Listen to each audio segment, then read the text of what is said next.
Well, hello and welcome everyone to Nebraska Mycological Society Spring Mushroom Series Part 1, Mushroom Identification and Foraging Basics with Rachel Zoller. Rachel is a myco-educator from the Pacific Northwest, where she teaches mushroom identification workshops, gives lectures, leads educational forays, and creates informational YouTube videos to help folks as they begin their mushroom foraging journeys. Her love for fungi was activated in adulthood. During a rainy autumn hike, she was motivated by her curiosity and the beauty of mushrooms to dive deep into a self-taught path to understand fungi.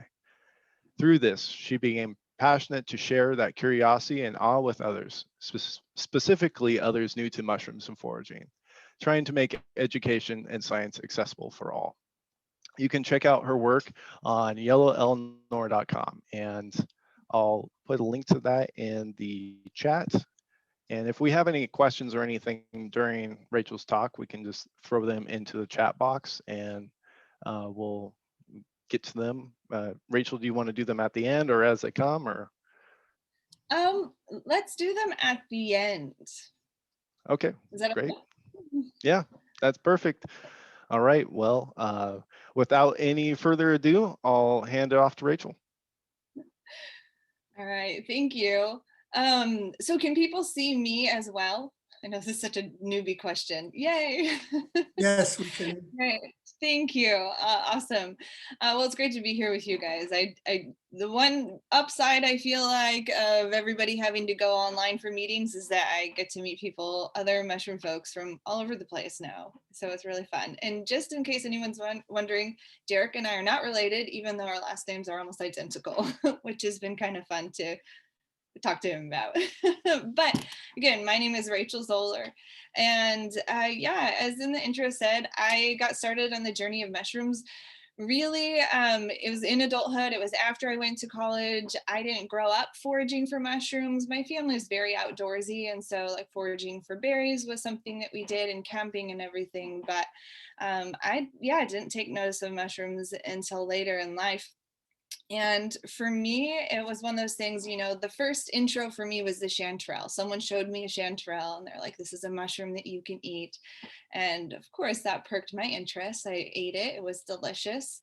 I will give this is a disclaimer I always start with. The person who shared this mushroom with me, I didn't even know very well.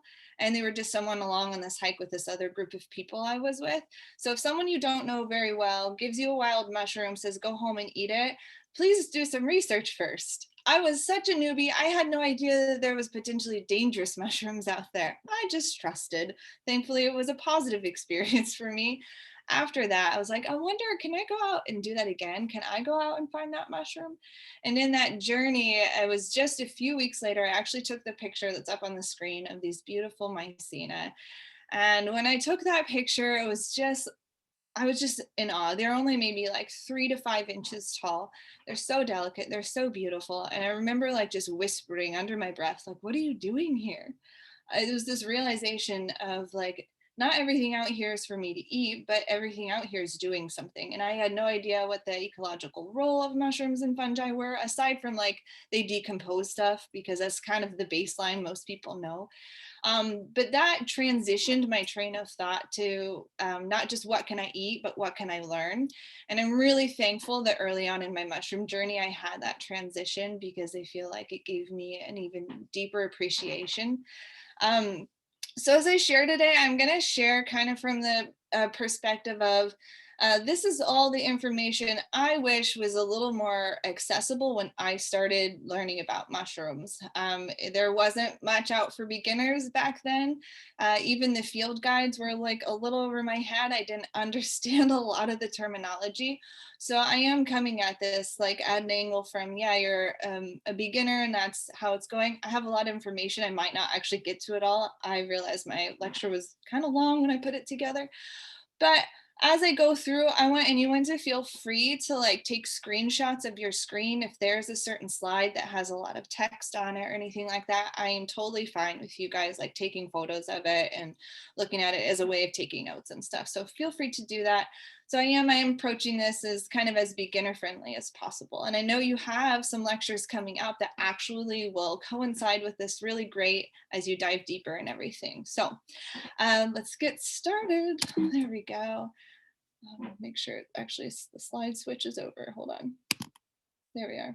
There we go. So I like to start with an acknowledgement too, just the land acknowledgement, placement acknowledgement.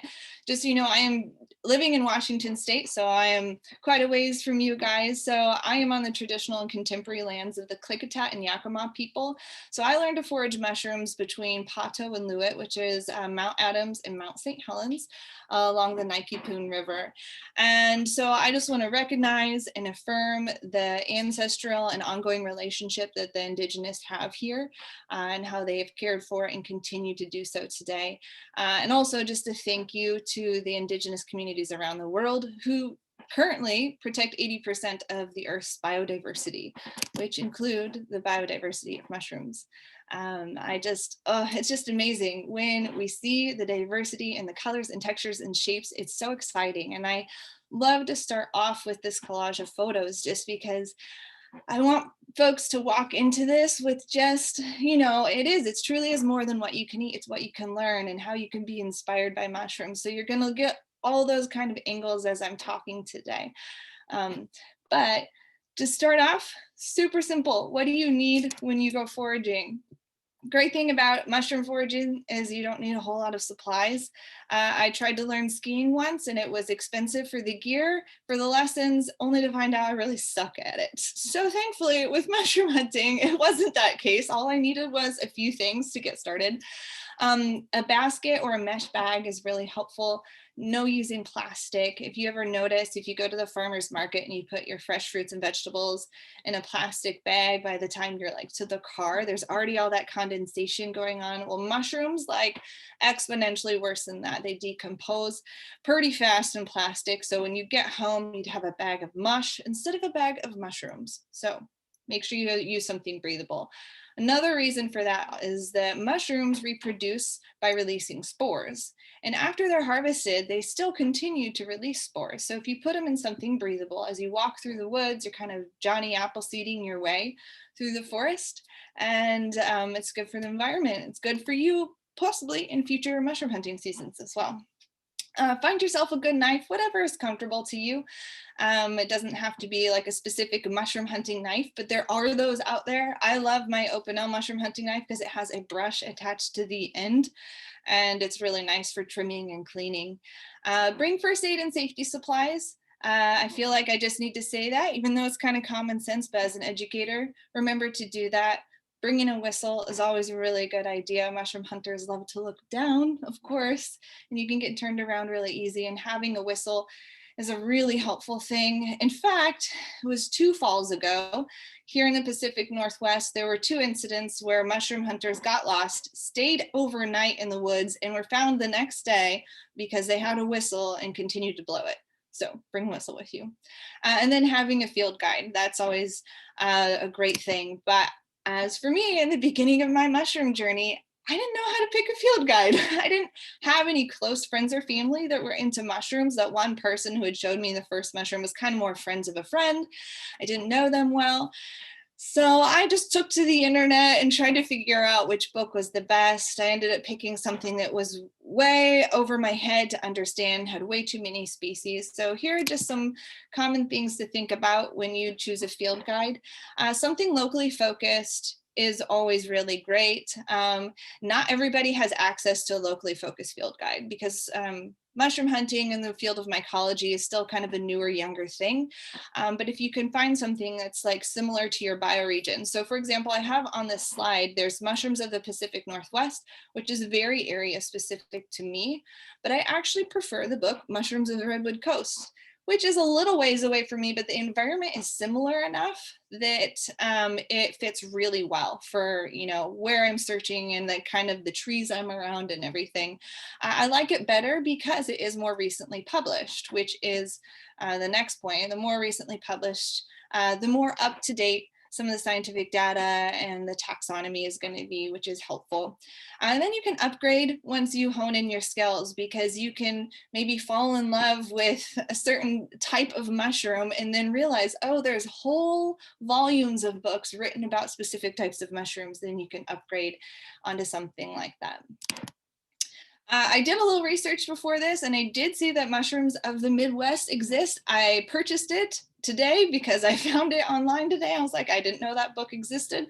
I like actually having books from other areas. So I don't know if any of you guys have that, but it was done by Michael Coe and Andrew Methvin, which are great mycologists. And it was done in 2014, which isn't that long ago. And if you're not familiar, Michael Coe is the one who does mushroomexpert.com. And that's probably one of the very, like, maybe only 2 mushroom websites that I like really recommend to people, because it's very thorough. The book itself, I'm really interested in. It looks like it has a decent identification section in it, but it also has some deeper stuff in it as far as environment and science, and even some microscopy stuff if anyone's into like wanting to do the microscope thing. So I'm excited to get that book, and maybe that's something that would be helpful for you guys in your area. There are some books that are edible specific books. I love them to couple them with a field guide. A field guide is kind of going to give me, you know, like if I go out into just a hike in the local park, field guide is going to tell me the who's who of everything in the names. But an edible book is going to focus on top edible mushrooms and give me more details as far as like, well, what do you do with that edible mushroom now that you've identified it? How do you preserve it and how do you cook it? So that's kind of fun, but it's not going to be a field guide as far as like giving you all the ins and outs and of other mushrooms that might be in the area. So this one here is my favorite, the Complete Mushroom Hunter by Gary Linkoff. Wow, that was totally backwards. I said that. Cool. So that book there. So you have your basket, you have your knife, you have your brush, you have your field guide.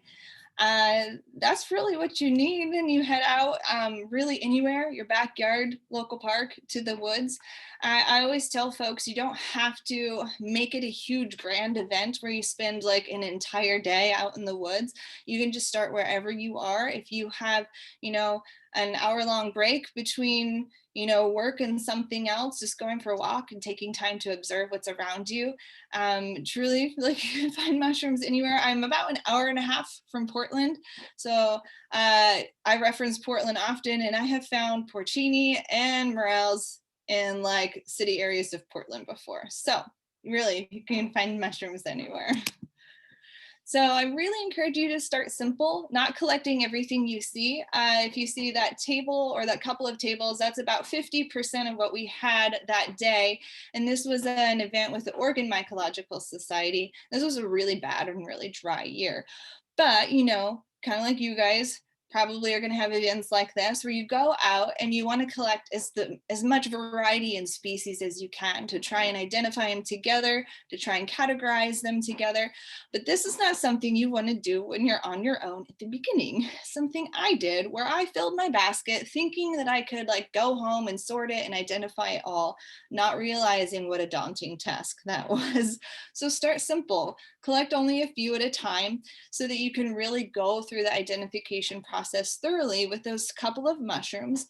And then the next time you go out, pick up a few other kinds.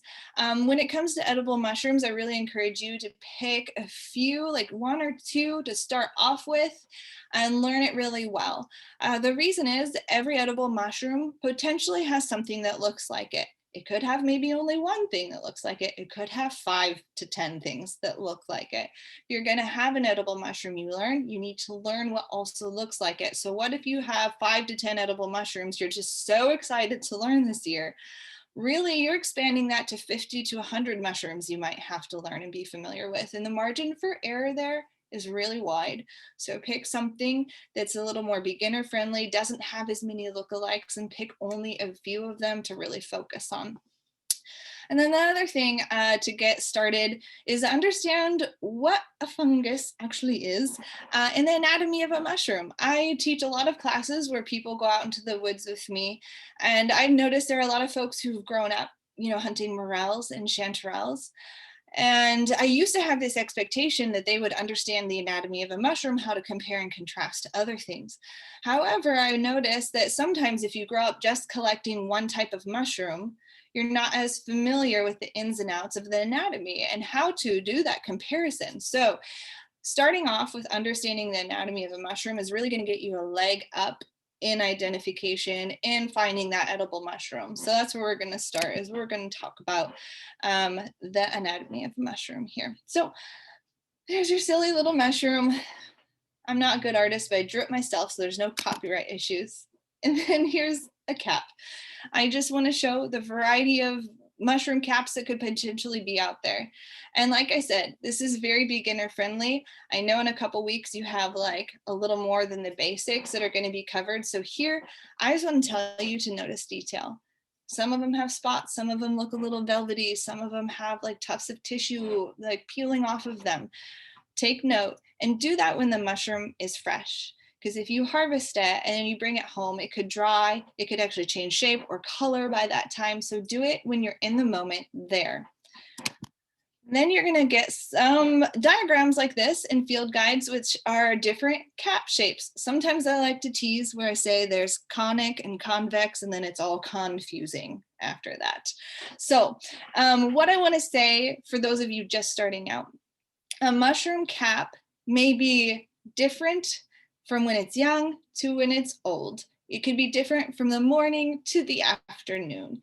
Sometimes learning this kind of terminology can be overwhelming. If it seems overwhelming to you, it's okay. You can set it aside for now. It'll come to you in time.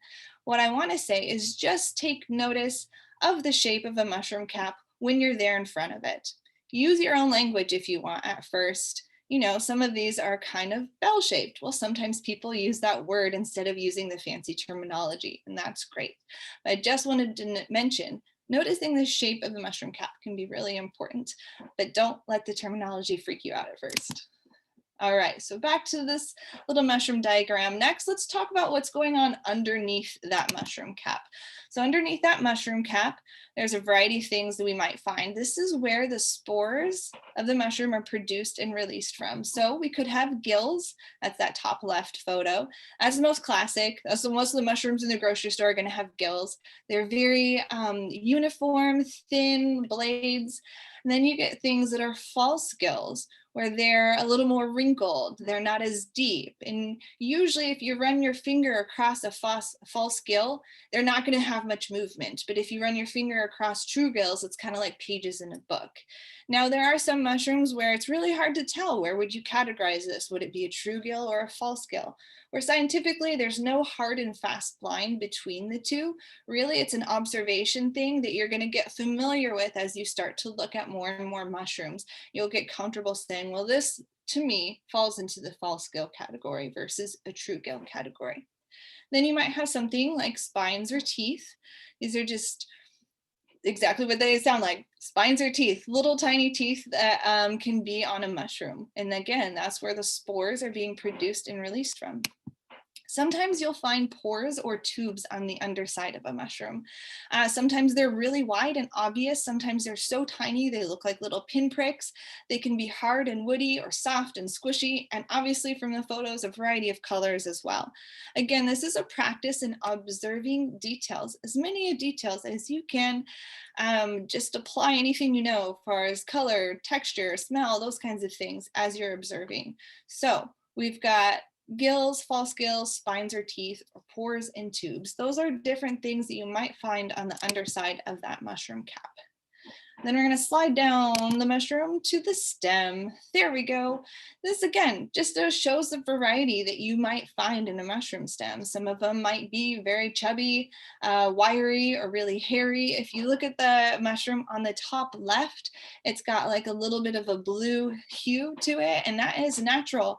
That happens when that mushroom is handled, and it's something that actually ends up turning brown after about 30 minutes or so. So again, you want to make these observations when the mushrooms are fresh, because you could get something like that. That's very telling. If you touch a mushroom and you start to see parts of it turn blue, definitely take note of that. And then maybe when you get home, you look at the mushroom again and you notice, oh, the blue is gone and it's just kind of a brown color. That's another clue. So all the details that you can notice, the more the better. This specific detail is one of my favorites. This is called reticulation. So reticulation is kind of like a finely netted pattern that you'll see on the stem of some mushrooms. So this is the one technical term that I love to share, is reticulation. It's a lot of fun. There we go. That's a really great reticulated stem. And my shirt has reticulation on it. There we go. The artist who did this for me was amazing. She didn't know what reticulation was. And I sent her photos and she watched videos. She did an amazing job. So reticulation, that's another thing on a stem that you may find. All right, so there are actually some other key factors that have to do with the mushroom stem that are really important. So we're going to still focus on the stem, but this is more of other things that could be attached to the stem. So first we're going to talk about this, the skirt or the ring.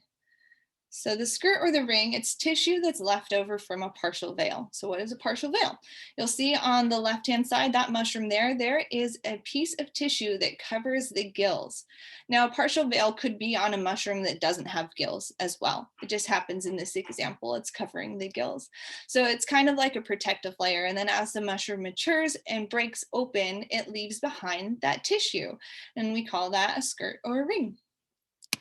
And in this photo here, you see the one on the right, very obvious. It's got leftover tissue from that partial veil. It's got a nice mini skirt going on. But the one on the left, you can see the partial veil is still breaking away, but it's very thin and kind of cottony. And as you see where it's breaking away from on the stem, there's not a lot of tissue there. There's not a lot of evidence. So sometimes we call this a ring zone because it's more of just a small tuft of tissue. So it depends on if your partial veil is kind of, you know, a thick, stronger piece of tissue versus a thin, you know, fibrous piece of tissue. It will leave different types of evidence on your mushroom stem. Sometimes you have to look really close in order to see it. You can see a tiny little ring zone on this mushroom stem. And I don't know if you can catch it, but for perspective, that mushroom is sitting on the edge of my finger, or on the tip of my finger. So that's how tiny that thing is. So lots of observations of tiny details. And not all mushrooms have a partial veil. Some do, and some don't. So it's up to you when you observe your mushroom, look for any evidence that can show there's still maybe a partial veil intact that left or a ring zone on the mushroom. All right, so next we're going to slide down even further. At the bottom, I have the sac. You can call it the sac, the cup, or the vulva. And this comes from a feature called the universal veil. So the universal veil is a piece of tissue that covers the entire mushroom when it's young. And again, as the mushroom matures and breaks away, it leaves behind a sac of tissue at the base of the stem. So in this example, it's very obvious and it's very clear. And this universal veil tissue is like quite thick and rubbery. Again, just like with a partial veil, not all veils are created equal. So sometimes it could be a really thin cottony veil. So here you have the one on the left, very obvious. It leaves behind that big old sac. And then on the right, all you really see are kind of these tufts of ringed tissue around the stem of the mushroom, because that universal veil was very thin and kind of sticky feeling. So here's another example of that. The one on the left is the mature version of the previous one. And because it had a very thick, kind of almost leathery universal veil, it just kind of slid off the cap. It didn't leave much evidence on the cap of the stem. But with the one on the right, it had that really sticky, thin veil, and lots of the tissue was left on the cap of the stem. So again, not all mushrooms have a universal veil either. but it's going to be up to you to make the observations both on the cap and at the base of the stem to try and see, did this mushroom have a universal veil or not? So some mushrooms won't have either. They won't have a universal veil, they won't have a partial veil. Some of them will have both. Some of them will have one and not the other. So again, just another anatomical feature you want to take a look at. You can see here, this is the classic Amanita muscaria, the Mario mushroom, Alice in Wonderland mushroom. It has lots of fun names.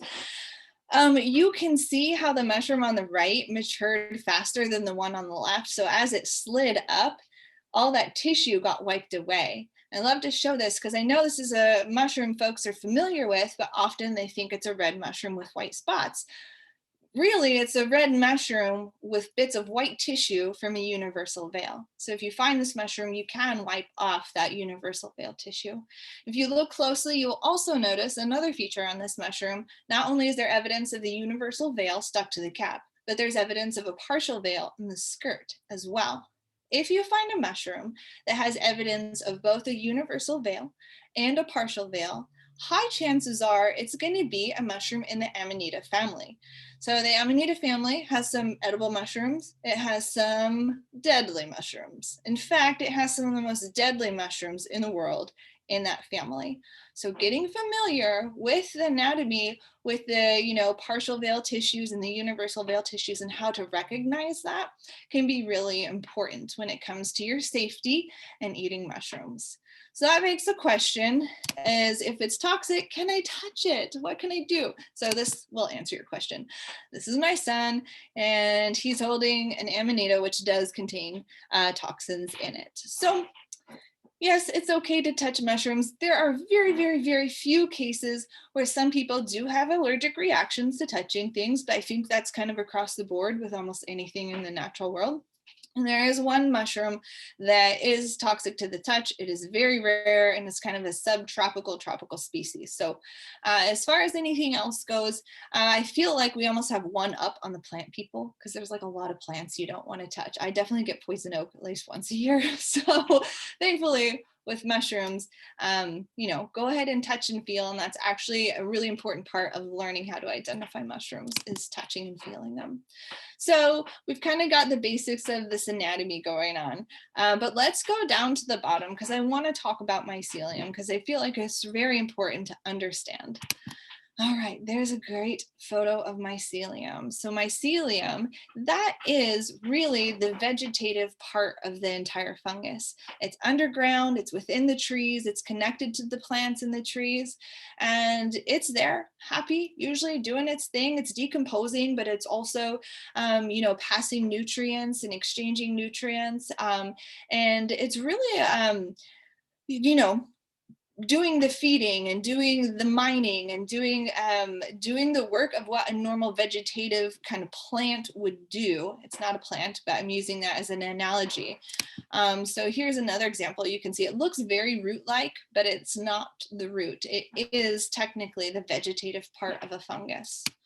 So that means that the mushrooms are the fruit of the fungus.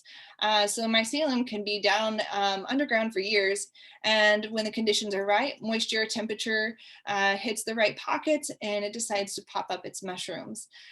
So not all fungi produce mushrooms, though. There can be many types of fungi, some that live in a mycelial state forever, but there are other types of fungi like bread mold, toe fungus. They don't produce mushrooms, so by logic, all mushrooms are fungi, but not all fungi produce mushrooms. They're the reproductive structures. It's the mushroom that produces the spores. Fungus sex is very crazy and reproduction is very crazy, but that's the simple flow of mycelium to mushroom to spores and back around again. And that's how we get this. That's how we get that biodiversity. Most of us who are in mushroom clubs and mushroom societies, we're interested in, the mushrooms that we can see, the fungus that we can see. So a few facts about fungi. They're one of the world's largest living organisms. There's potentially 5 million species or more. They're not just decomposers, which is what we learn about most often when we're younger, but they're also life givers. There's been such beautiful studies done that show the exchange of nutrients from one tree through the mycelium network to another tree of a totally different species and giving them nutrients that they need to thrive. And it's just a beautiful relationship. If you like beer, wine, blue cheese, bread, medicine, all sorts of other things, you need to think of fungi for that. And I always like to point out the difference between fungus and plants because fungi are part of their own kingdom. They're not part of the plant kingdom. They cannot make their own food. They're heterotrophs, whereas plants are autotrophs. They make their own food. So fungi can't photosynthesize. They have to hunt, forage, mine for food. Plants, they can photosynthesize. And then there's a difference in their cell walls as well and how they're made up. So fungi have chitin in their cell walls, which is similar to certain beetles or crustaceans also have chitin in their cell walls, where plants have cellulose. Fungi, they take in oxygen and release carbon dioxide, and plants, they take in carbon dioxide and release oxygen. If you can see that list with the fungi there, there's a lot of similarities there to us and fungi. And it is true that genetically fungi are more closely related to animals and us than they are to plants. And I love to point this out because it wasn't until 1969 that fungi had their own kingdom. Before that, they were considered non-flowering plants. And it makes me giggle because I've read so many times where it's like, well, because they kind of look like plants. And I'm like, they don't look anything like plants other than they grow like out of the ground. But when you look at the difference, and there's all this massive difference in their function and in their form, but it was 1969. That's when it was. That was just barely over 50 years ago that they were considered non-flowering plants. So another thing that happened in 1969, I know mushroom people always think Woodstock, which did happen in 1969, but that's not what I'm talking about. A different scientific thing, is that we landed on the moon. So I love to contrast this because it shows that science was at a point that we had rockets and fuel and breathing apparatuses enough to send a man to step on the moon. And here's mushrooms as non-flowering plants. It kind of shows the contrast of how, mycology is a really young science. There's still so much to explore and still so much to learn about them because it has not been very long. Excuse me if you can hear someone's car alarm going off behind me.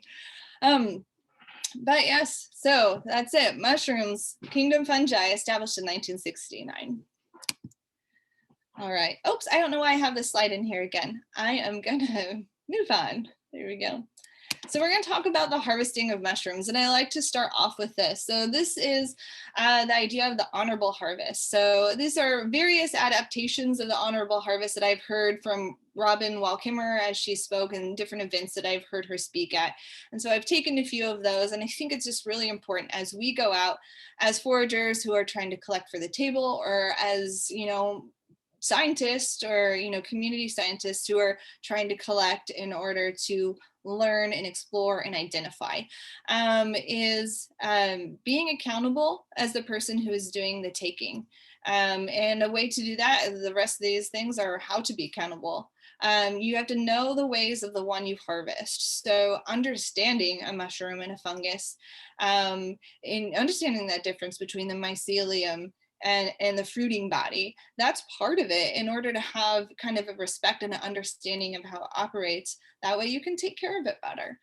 Asking permission, listening, and respecting the answer. And I know for some, maybe that seems a little woo-woo over your head, but really what that is reflection, is sitting in the moment and reflecting with these next points, like, maybe don't take the first one or the last one. Make sure you're leaving some for others. Harvest in a way that minimizes harm. And we'll talk about harvesting in a moment. Use everything that you do take with you.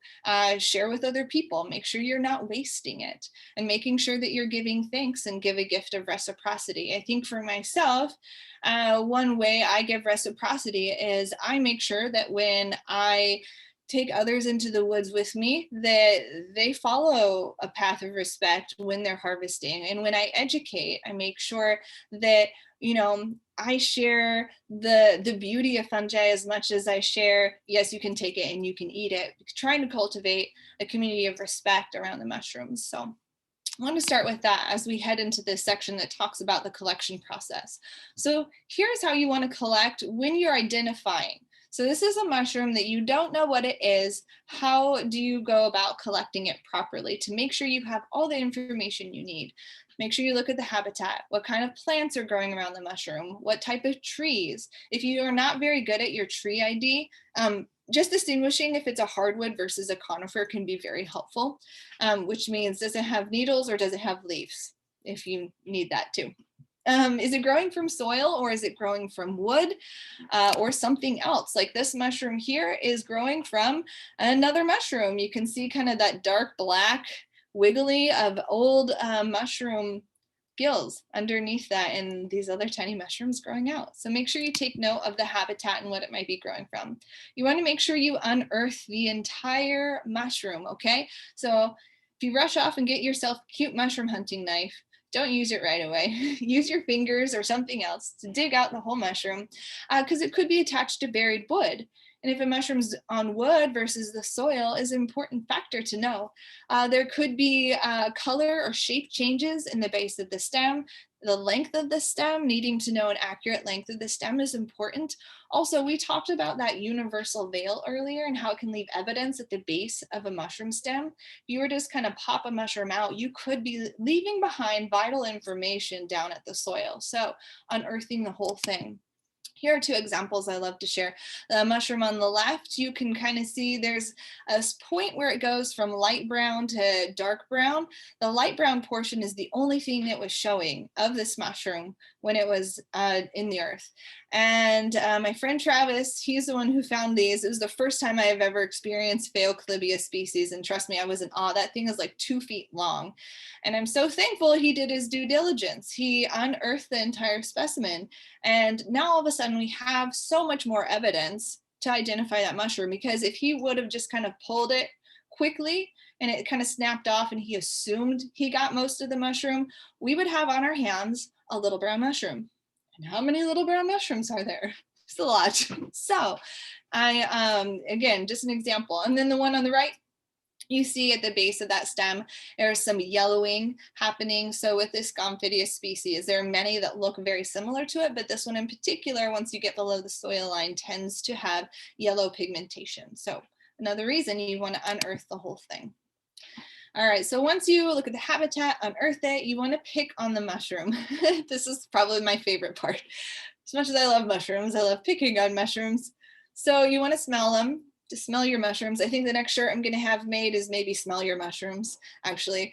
Honestly, like 90% of the time it's going to smell like mushrooms and dirt. But if you get your nose tuned into what mushrooms and dirt smells like and you smell them more often, you're going to be able to distinguish, oh, this is like kind of like funky, dirty mushrooms and dirt. And this one's kind of like clean, you know, fresh mushrooms and dirt. But then there are going to be other times where your nose surprises you and you're going to get black licorice and root beer or bubble gum or cinnamon. And it's going to be this beautiful array of scents and sometimes some really terrible ones. I'm sorry. Can't just say that they're all nice. But if you make it a regular practice to smell your mushrooms, you're going to notice those other distinctions as well. And it's going to be helpful in the long run. Then you're going to want to pinch your mushroom or bruise it or slice it or break it. Different mushrooms have different reactions sometimes when they're handled. So this right here is an example of a lactarius mushroom. If you hear that lactarius, you might think lactate, which makes you think milk. These are the mushrooms we often refer to as milk caps. So when broken, they exude a milky latex.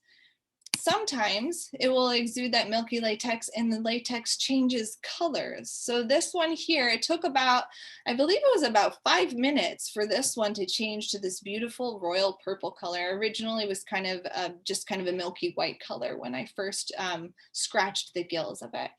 And sometimes you'll get things like this. This is bruising. So same mushroom, photo taken 10 minutes apart. All I did was push my thumb up against those gills, and 10 minutes later, you see this bruising reaction happening. And really what this is an oxidation that's happening. It's, you know, parts of the mushroom being exposed to oxygen. And you notice this in fruit as well, especially pears, I feel like oxidize really fast. You take a bite and all of a sudden it's turning kind of brown. Well, mushrooms do that as well. And sometimes that oxidation results in some really cool colors. So you want to pay attention to that. This one here, it was just like almost instantaneous as I ran my finger across it, changing to like that dark greeny blue color. It's just very beautiful. And here's another that was like blood red. It just was amazing. Actually, this young lady who found this mushroom, when she first showed it to me in her hand, I thought she'd cut her hand. It was just so blood red. Just again, very beautiful. Another observation to make, pick on your mushrooms a little bit. All right, so next we're gonna go down, let's see, make a spore print. So a spore print is important, just another step. I wanna emphasize a spore color doesn't determine whether a mushroom is edible or not. I feel like so often I have to re-explain that over and over again. A spore print is simply another thing you can do for another observation to add to your puzzle pieces as you're putting it together. So what is a spore print? It's collecting the mushroom spores in mass in order to see what color they are. So why is that important? Again, it's another piece to the puzzle. And I like to compare it to a library. You know, you go into a library and you know like what section you want to go to find your book.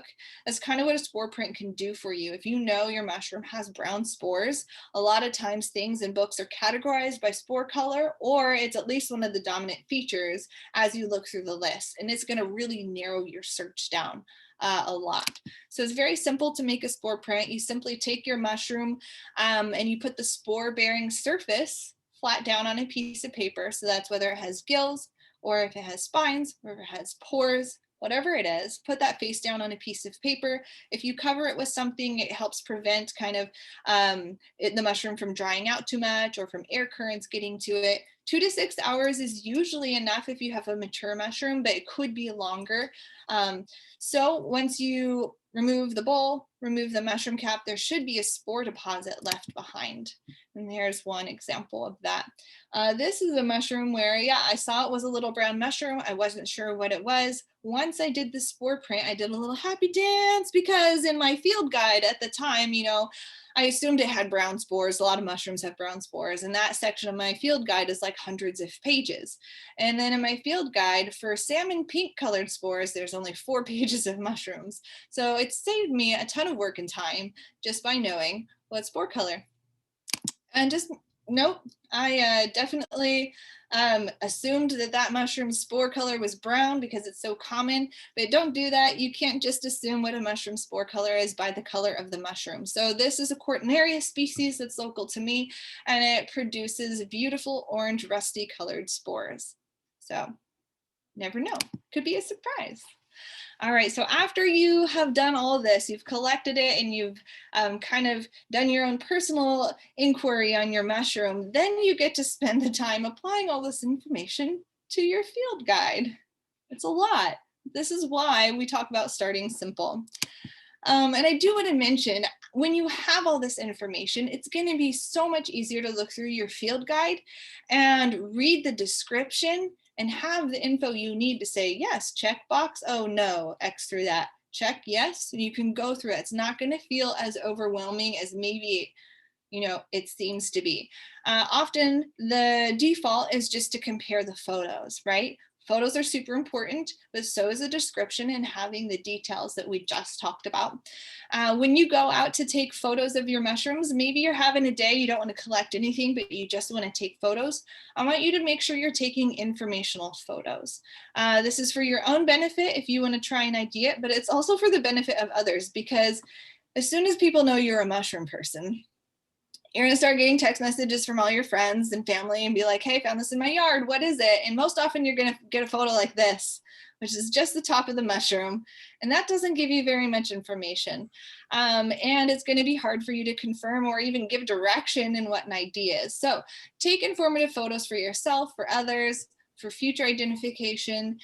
Think about all the anatomy we talked about. Think about all the details we talked about to observe, and make sure you get photos of those things.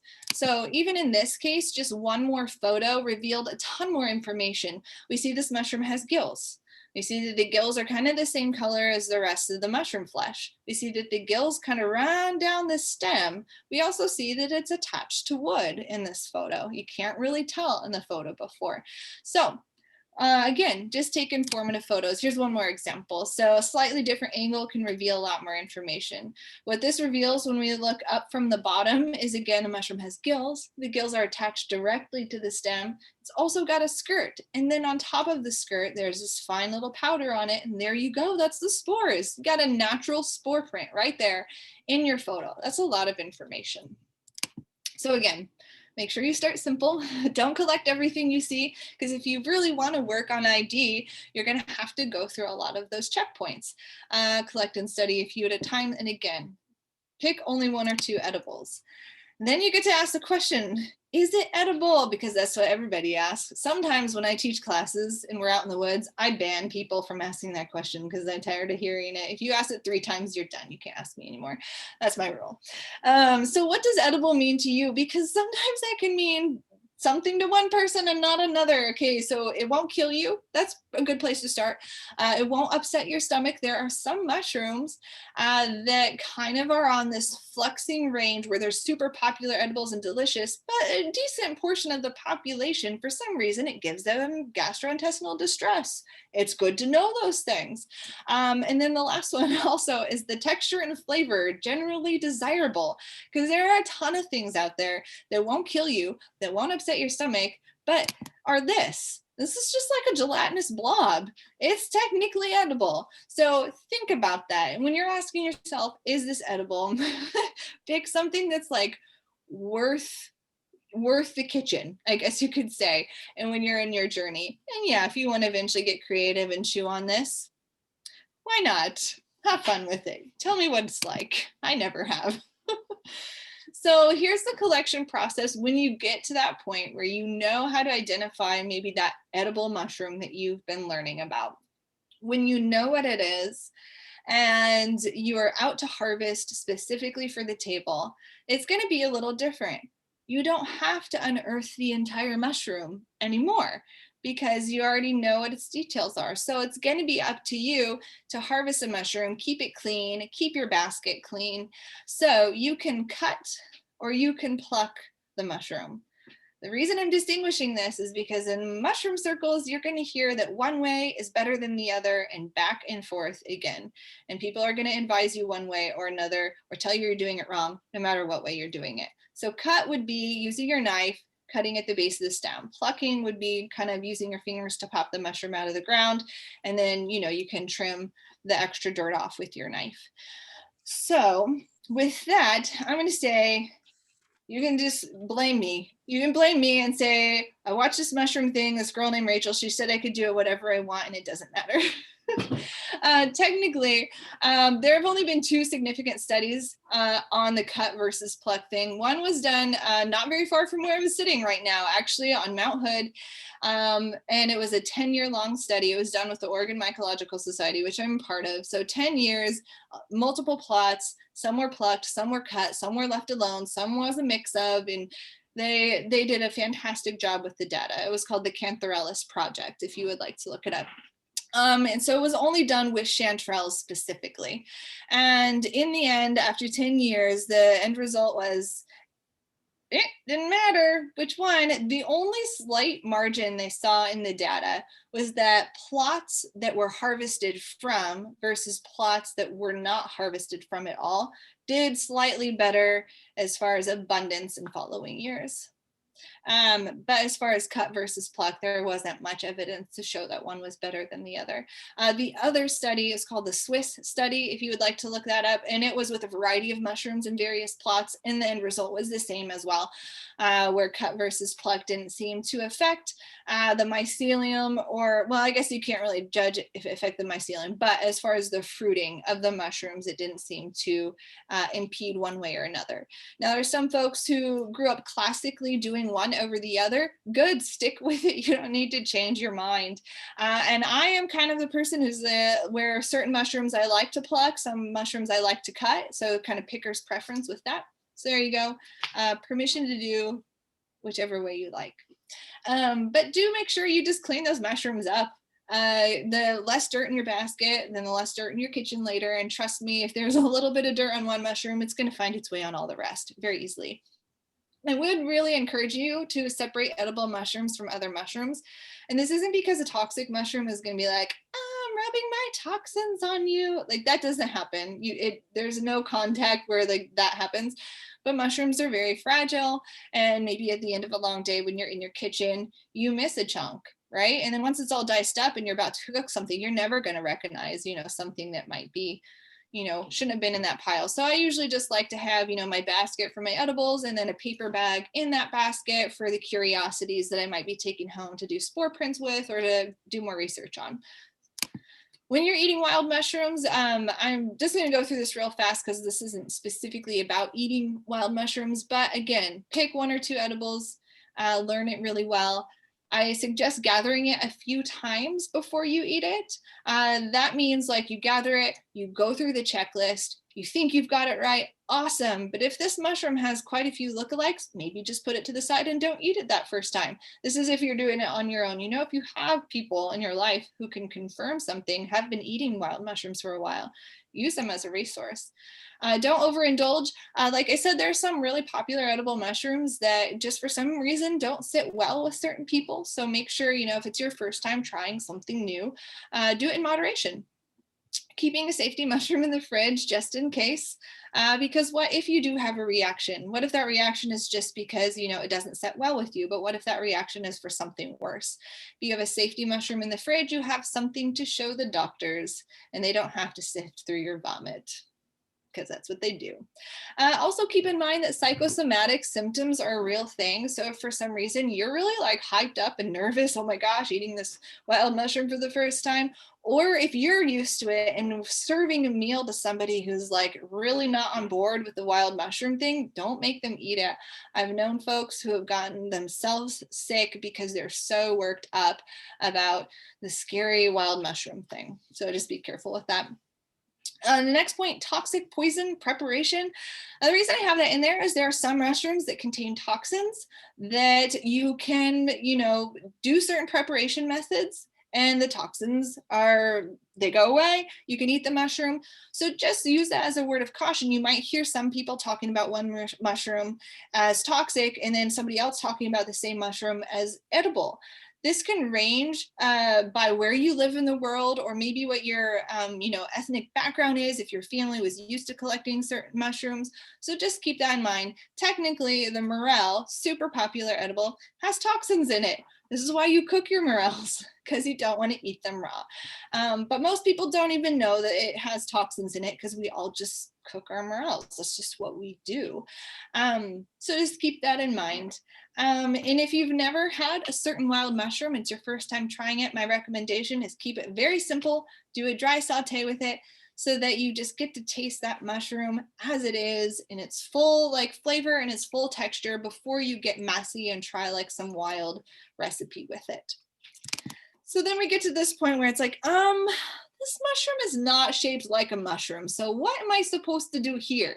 So far, we talked about the anatomy of a mushroom in the most simple, basic mushroom form of a mushroom. It has a stem, it has a cap. But what happens when you get something like this? Well, I will say, this mushroom is pretty easy. You could probably Google white, blobby fungus oozing blood, and it would totally tell you what this mushroom is. But the thing is, think about all the things we've learned about the anatomy of a mushroom. How can we apply that information to this really weird, funky looking thing? Okay, so let's check out the underside. We check out the underside and we see it has little spines or teeth in it. And guess what? Field guides are brilliant. They organize things by, kind of the morphology and what a mushroom looks like. So if it has gills, there's going to be a section for that. If it has pores, going to be a section for that. If it has teeth, there you go. So you see this mushroom has teeth on the bottom, and it's going to lead you to your answer there, the Hinellum pecii, just a beautiful, fun mushroom. So here's kind of an example. This is, you might see diagrams like this in a field guide where it's drawings. Sometimes you'll see actual photographs lined up to show different styles of mushrooms that you might have. So make sure you take advantage of that, because you can see something like this and most people will be like, hey, that kind of looks like coral. Well, guess what? In your field guide, there's usually a section that's called coral. So there's corals and clubs. They usually put those together. You have things like this. If you find a funky gelatinous blob, it's kind of like jelly. You look in the front of your field guide. Oh, look, there's a section called jelly fungi. Pretty nice. All right. And then you have section like cup fungi, and they come in different shapes and sizes and colors, but they all kind of have this funky rudimentary shape like a cup. And then you have sections like this where you have morels, elephant sound, and false morels, if you want to call it that. Again, there are some things that are quite intuitive when it comes to these other oddball shaped fungi. So you get something like this, and you're like, look at it, and it's kind of wavy and different, but you can notice on the bottom, it looks a little bit like gills, but not quite. So false gills, there we go. Bingo, go to the false gill section in your field guide. And you hit something like this, and you're like, wow, it's a big ball of spines. There you go. Even something like this can be found in the spine section of your field guide. It doesn't have to have a stem and a cap and little spines underneath to qualify as a spine fungi. It can just be a whole ball of them. You get things like this. These are so common. A lot of people will call them conchs, but more often you might hear the term polypore, because once you look at the underside of the mushroom, it has millions of little pores. So there we go. Just take a close look at that, and there's polypores. This can be really helpful when you notice something has pores and all of a sudden you're like, wow, that's really orange, and the underside is really yellow. And all of a sudden you've covered almost everything you need to know to find yourself chicken of the woods. So it's great to be able to apply these other aspects into identifying even the oddball shaped mushrooms. So if you want to get a little more serious, some extra supplies to have on hand would be wax or paper bags, because then you can separate specimens as you're collecting them. I love having index cards. I know a lot of people take notes on their phones now, but I do like to write them down. The reason is I write them down on the note card. I put that note card in a bag, and then I at least use one of the mushrooms in the bag to put face down on the note card. And by the time I get home, I have a spore print and the notes right there with that specimen, so I can try and figure out what it might be. I have Sharpie on here because I live in the Pacific Northwest. I don't know what it's like where you guys live, but it's always downpouring here. Nothing else works in the woods. A hand lens is really helpful, something that you can look at finer details. I have a little lens I snap onto my phone so I can see in my phone screen. It's bigger that way. Some of the finer details of the mushrooms. In fact, any of the detail photos that you see here, well, any of the photos, actually, I've taken all of them, but the up close ones I've been using just a lens on my phone for. This is my other disclaimer. Please know you're making my head hurt. I just think mushrooms are cute and I want to walk around the woods like an elf and enjoy the forest. I put that in there because that's totally me. As much as I love the details and like the science and getting into that, there are a lot of times where I'm like, no, I just want to go into the woods and enjoy the forest. And so I always want to just give that permission. If me, after talking about this, you're like, I don't know if I want to do this whole like ID thing. I just want to enjoy mushrooms. Do that. Just enjoy mushrooms. Join a mycological society, which I think you guys already have because that's what we're here for. There are a lot of other ways to enjoy mushrooms. You could cultivate, you could use them as natural dyes. You can do like fabulous culinary things with mushrooms, and just, there's more than just going out and doing, the harder work of identification. Photographing instead of collecting, you might end up noticing way more details when you photograph. I have to say, I'm so thankful I started doing that early on in my mushroom learning journey. I've been able to go back to photos that I took 8 years ago and identify stuff now, and or even just notice details. I would say, like, take a look at this. These are springtails. Right there on the mushroom stem, you can see the gills. I didn't know what springtails were until I started learning about mushrooms. Why else would I really know? I didn't study any of this stuff in school, and it was that eye for detail and that appreciation of just what's going on. You notice things like this. This is a purple cortinarius mushroom. That's the spores just kind of gathered there, those orange rusty spores. Things like this, slime molds. Love slime molds. Again, I didn't know what a slime mold was until I started looking at mushrooms. The Clarifly slime molds, even though it has the word mold in it, they're not a fungus. But they're beautiful, amazing, just like things that can surprise you because you're finally down on your hands and knees in the dirt looking at things. I love this one. I mean, this is a mushroom that's probably the size of my thumbnail being eaten by springtails while also being kind of eaten and decayed by a secondary fungus that's growing out of the cap. It's like a whole party going on in that mushroom cap. Again, just totally fascinating and amazing. And something that you can just enjoy and be in awe of without having to worry about the ID. Just do it for fun. Bird's nest fungi. I love bird's nest. So this is something that you could potentially find in your field guide under the odds and ends section. I always find it like kind of like, oh, a pat in the back if I find something that fits into the odds and ends section of a field guide. It feels very satisfying. So here's a perspective photo. Here, I'll go to this one where you can see how tiny these little things are. And if you're not familiar with bird's nest, that picture, these are technically different species in these photos, but it's the best I could do to kind of show the progression. So the top right is them fully closed. Then the bottom photo there is them opened up, and you can actually see there's like a white film on some of them. That's like a secondary protective layer. And then inside you have these things we sometimes call them eggs. They're the eggs in the nest. And inside those eggs are the spores. So these little guys, they wait you know, for them to mature. They open up, and as they open up, you get these eggs. And how did the eggs get out? They get out because the rain splashes down inside and injects them. Let's watch this. There you go. There it is in motion. See the little eggs getting splashed out. They actually have some pretty decent, you know, mass going out there. And then there are some bird's nests like this that have little tiny cords attached to each of the eggs. Can you see that in the photo? Can you see those little tiny cords? And to show how small that is, that's my thumbnail that you can see in the left part of the photo. So that's how tiny these are. So those little cords, they're attached to the egg on one side, and then they have a little sticky mass on the other side of that cord. So when water drops into that, it's kind of like tetherball, right? So it gets ejected, and then that sticky part attaches to something, wraps around, and gets attached to that stem or twig or leaf or whatever. And the reason I show this is I just want to emphasize there's so much to know and be amazed by when it comes to mushrooms, not just what you can eat, where something as simple and pretty common as bird's nest can have like so much more about it to learn about and to be amazed with. Just some fun tiny mushrooms because I love tiny mushrooms. Here's a mushroom on the end of my finger.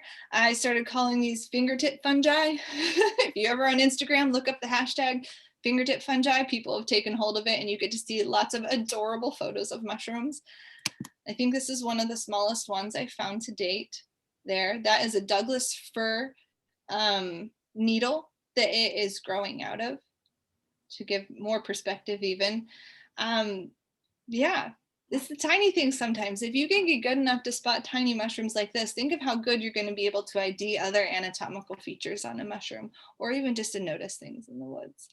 And that's where I'm going to wrap it up here. Actually, I'm going to leave it at that. Here are a few resources that I enjoy, things that, you know, might be helpful for you guys. And yeah, thank you. I hope this is good to get you guys started. I know in 2 weeks you're going to have, it's on April 15th, I believe, Rebecca Chandler is coming in, and she's doing a talk that's beyond the basics. So she's going to get a little more in depth with the fundamental stuff of like mushroom terminology. And so if some of this was like, yeah, I knew all that, well, maybe the next class with her, the 2 weeks with her is going to be, you know, that next level. So there we go. Thanks, guys. Awesome. Thanks so much, Rachel.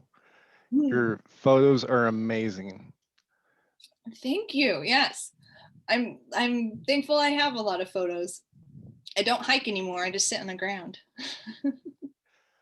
So if anyone here would like to follow you or support you, how can they do that? Through your website?